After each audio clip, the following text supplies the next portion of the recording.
Good morning all. So today we are going to see the specimen of the larynx. So larynx is the organ, essential organ of phonation and respiration. So it extends from the upper border of the epiglottis up to the lower border of the cricoid cartilage.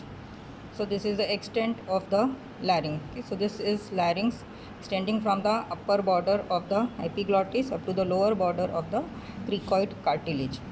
In the upper part, it communicates with the laryngopharynx through this laryngeal inlet. Okay, so this is the opening of the laryngeal inlet.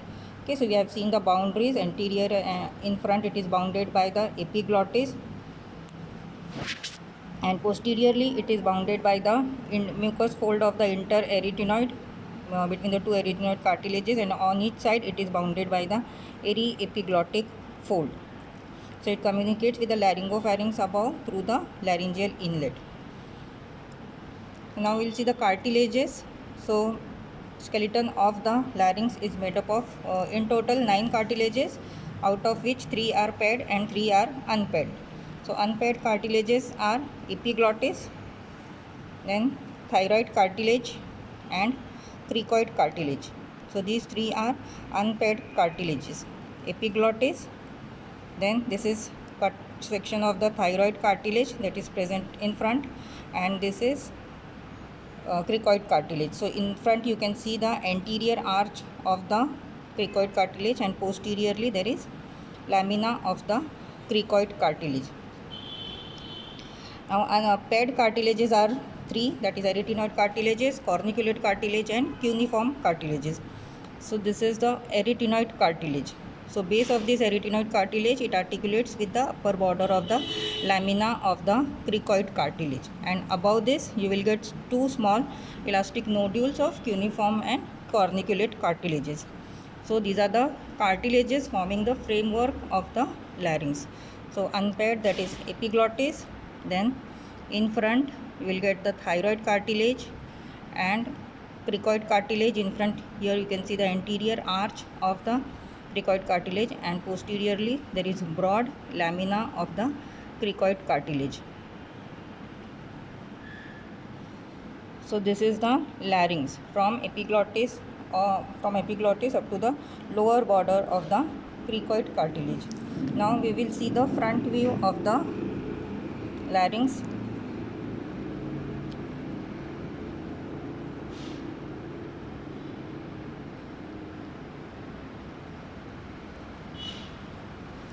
Okay, so this is the front view of the larynx. So above here you will get the hyoid bone. Okay, so hyoid bone that is present in the midline. Then below that you will get the thyroid cartilage. Okay, so this is large cartilage is thyroid cartilage. So it has got 2 lamina, right and left laminae, that unite in the midline to form the angle of the thyroid cartilage, and this is the prominence that is called as the laryngeal prominence, that is prominent in adult males, and it is called as Adam's apple. Okay, so this is the laryngeal prominence. Then below the thyroid cartilage, here you will see the cricoid cartilage. Okay, so this is cricoid cartilage. Cricoid cartilage is signet ring shaped, and anteriorly it is narrow, that is called as anterior arch of the cricoid cartilage, and posteriorly it is broad, and it is called as lamina of the cricoid cartilage. So this is lamina of the cricoid cartilage. So from above downwards, in the front view you will see the hyoid bone, then below that you will see the thyroid cartilage, and below that you will see the cricoid cartilage. Now this upper border of the thyroid cartilage is connected to the body of the hyoid bone and greater cornu of the hyoid bone through the thyrohyoid membrane. Okay, through thyrohyoid membrane, and the lower border of the thyroid cartilage, it is connected with the cricoid cartilage with the cricothyroid membrane. Okay, cricothyroid membrane, and in the midline, near the midline, it is thickened to form the conus elasticus. Okay, so this part is conus elasticus. Now from the anterior surface or external surface of the anterior arch, we will get a muscle, that is cricothyroid muscle. Okay, so this is cricothyroid muscle that takes origin from the anterior surface or external surface of the anterior arch, and it is inserted into the lower border of the thyroid cartilage. So this is cricothyroid muscle. It is the only muscle of the larynx that is present outside the larynx, and it is only muscle that is supplied by the external laryngeal nerve.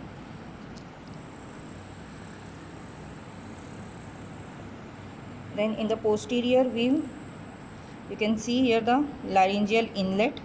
So this is laryngeal inlet.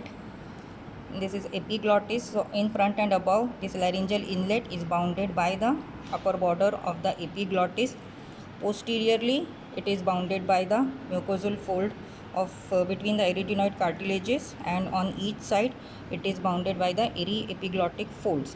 So these are the aryepiglottic folds that contains the aryepiglotticus muscle and thyroepiglotticus muscles. Okay, now laryngeal inlet is closed by the contraction of the by the aryepiglotticus muscles by the approximation of these two folds. Okay.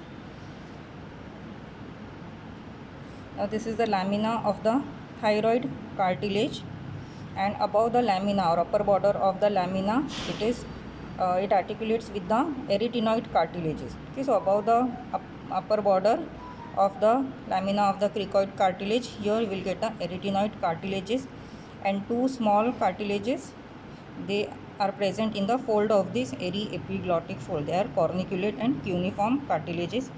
They are present within this aryepiglottic fold, and their function is they prop the laryngeal inlet, or they prop the aryepiglottic fold upright, so that the bolus of food bolus, it does not enter the laryngeal cavity while passing through the pyriform fossa.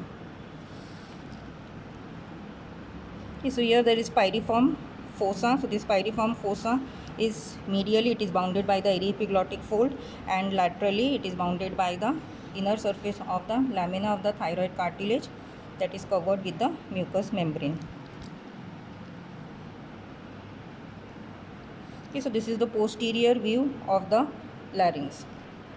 Now we will see the interior of the laryngeal cavity. You can see the interior. So in the interior, you can see the two folds. So this upper fold is the vestibular fold, and this is vocal fold.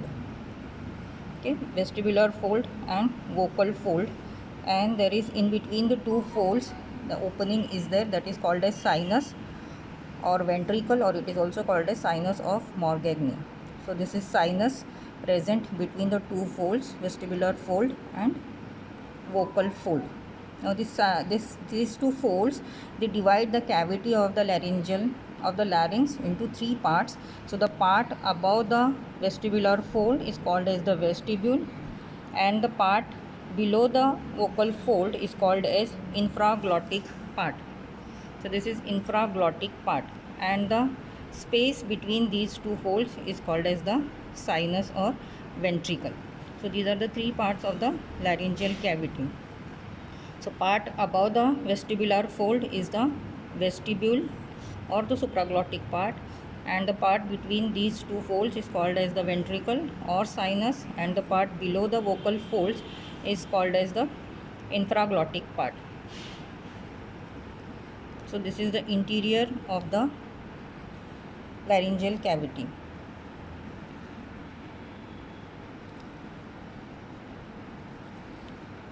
Now all the muscles of the larynx, they are supplied by recurrent laryngeal nerve, except the cricothyroid, that is supplied by the external laryngeal nerve. Now the sensory supply above this vocal folds is by the internal laryngeal nerve, and below the vocal folds it is by the recurrent laryngeal nerve.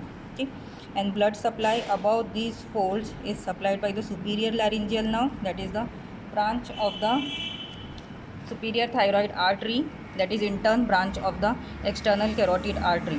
and the part below the vestibular, below the vocal folds, it's supplied by the inferior laryngeal artery, and it is the branch from the inferior thyroid artery, and that is in turn the branch from the thyrocervical trunk, and that is the branch of the subclavian artery. And lymphatic drainage above the vocal folds, it drains into prelaryngeal and jugulodigastric lymph nodes, and below the vocal folds it drains into pretracheal and paratracheal lymph nodes.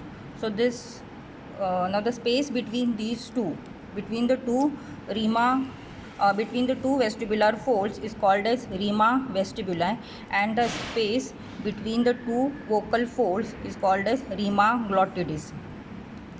Okay, so space between the two vestibular folds is called as rima vestibuli, and the space between the two vocal folds is called as rima glottidis.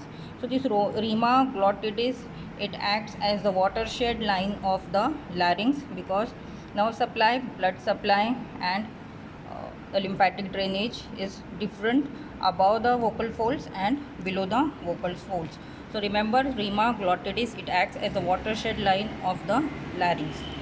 So this is the interior of the larynx. So we have seen the supraglottic part, then sinus and infraglottic part, two folds, vestibular fold and vocal folds, spaces, rima vestibuli between the two vestibular folds, rima glottidis between the two vocal folds.